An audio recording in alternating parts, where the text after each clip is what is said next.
What's up, everyone? My name is Mathew. I'm a composer and cellist and the founder of the Sound Painters Studio. And I don't think that there are enough composers out there who are taking full advantage of boredom as a creative tool. Our physical and digital environments are so full of stimulation that composing by comparison is maybe just a super boring thing to do. Why would anyone ever compose a piece of music when you can go on the internet, you can find some funny memes, or you can go hang out with your friends, grab a drink, eat some food?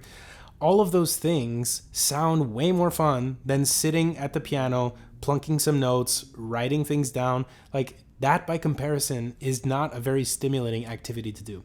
And part of the reason is because our behaviors are motivated by dopamine, right? And a lot of people have different ideas about what dopamine is. I could be wrong about this. So if you're a neuroscientist and you're watching this, let me know how far off the mark I'm getting this. But basically, the way that I understand it is dopamine is a neurochemical that conditions you to behave in a certain way for a desired outcome. So it's not pleasure. It's not like you get dopamine from doing an activity. Like, the dopamine is what makes you want to do the activity. So for example, there were studies done years ago, and I'll see if I can find the link for this and leave it in the description, where scientists wanted to actually figure out what dopamine was. And so they were limiting the dopamine receptors in lab rats or lab mice or something like that. So what they found was that when they removed or eliminated dopamine, the mice and the rats basically lost their will to live. They didn't drink water, they didn't eat, they didn't do anything. They didn't have any motivation to do anything. And you're probably thinking, that's horrible. How could they do that to those animals? Yes, it sounds very cruel, but I don't think that they were expecting that outcome.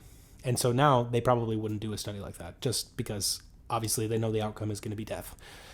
So if we don't have dopamine, we theoretically would just lose the will to live and die. If we know that everything that we do is motivated by dopamine, but the relative amount of dopamine we're going to get to perform a certain activity changes, then what we can do is try to control the relative distances between dopamine peaks so that certain kinds of activities are actually very enjoyable to do. If you're going to compare eating a slice of chocolate cake, hanging out with your friends, going on social media, to composing, it's going to be like comparing Michael Phelps to a 3-year-old who's never swam in his life, right?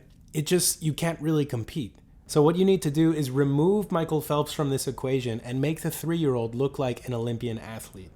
And so that's where boredom comes in. Let me give you a few examples of the ways that I've used boredom to actually help me access high levels of motivation. Things that you can do would be like looking at the texture of a couch or clothing, or staring at the floor, staring at a wall, staring at the grass, staring at some plants. It can just also be very mundane activities like organizing your books by color or doing the dishes. The goal is to do something that requires very little focus and attention so that your mind and your brain can relax and rest and recover from high-level thinking. So composing feels like an extremely rewarding thing to do. And so relatively speaking, that what was previously interpreted as a very small dopamine spike now feels massive. So now the 3-year-old looks like an Olympian athlete. If you reintroduce Michael Phelps, you're going to think, that 3-year-old just can't swim. That's part of the reason why when parents go to see their kids play sports, they get so excited because even though their kids suck at the sport, by comparison, they're like, well, little Timmy's a little bit better than little Jimmy. So relatively speaking, it's not like you have Tom Brady or Kobe Bryant or anyone like professional athletes on the field, because if you did, those kids would get destroyed, right?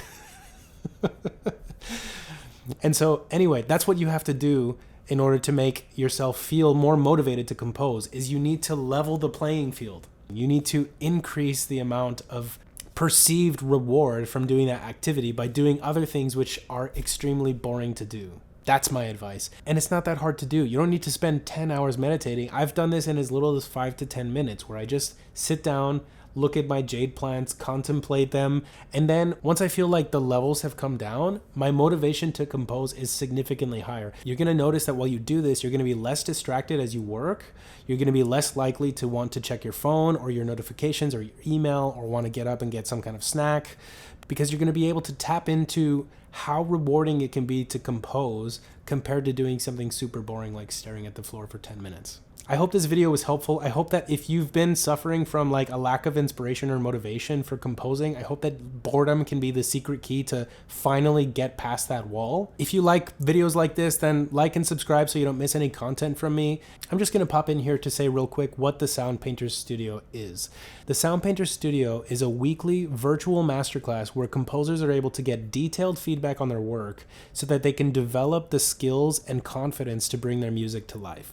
In this studio, I'm going to give composers the strategies to learn how to build their music in layers like a painting so that they never have to suffer from creative blocks again. If you're a composer that's serious about taking your music to the next level, then click on the link in the description to book a free call with me today. I look forward to talking with you. I'll see you in the next video.